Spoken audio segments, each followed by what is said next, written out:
पाकिस्तान में जमहूरी तरीके से मुंतखब सिविलियन हुकूमत है। अमरीका और पाकिस्तान के दरमियान सिक्योरिटी और मईशत समेत मुख्तलिफ शोबों में ताउन जारी है। पाकिस्तान से अफगान अवाम के मुस्तकबिल, खित्ते में सिक्योरिटी सूरत हाल और चैलेंजेस पर मुस्तकिल बात होती है। तर्जुमान अमरीकी महकमा खारजा का बयान। फॉरेन फंडिंग केस में इमरान खान समेत 11 अफराद के खिलाफ मुकदमा दर्ज। FIA का फॉरेन एक्सचेंज एक्ट के खिलाफ वर्जी का इल्जाम। अकाउंट गैर कानूनी तौर पर ऑपरेट करने की इजाजत देने पर बैंक मैनेजर भी मुकदमे में शामिल।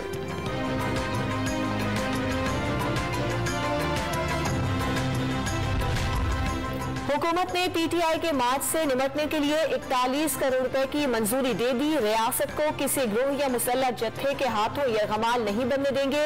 विफाक पर गैर कानूनी चढ़ाई रोकना सूबाई हुकूमतों की आईनी जिम्मेदारी। विफाकी हुकूमत ने चारों सूबों के पुलिस सरबराहों और चीफ सेक्रेटरीज को कानून की पासदारी की हिदायत कर दी।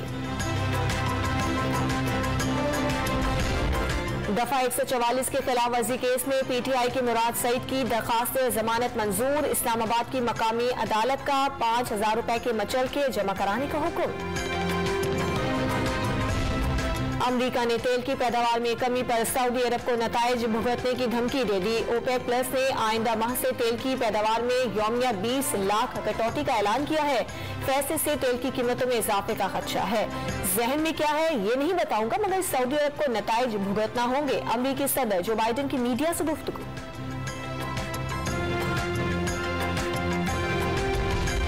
और सहफरीकी क्रिकेट सीरीज में न्यूजीलैंड ने बांग्लादेश को जीत के लिए 209 रन का हदफ दे दिया।